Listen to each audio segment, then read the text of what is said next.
dito itasanim. Nagtubo na doon. Ito? Ano ko titanim? Yan lang, sanga. Ibaon mo lang. Mm. Kaya lang, hindi man kasi ito. Pero gamot daw to eh.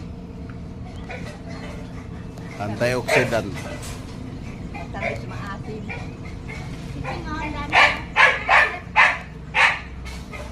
Dami mo, dami guys.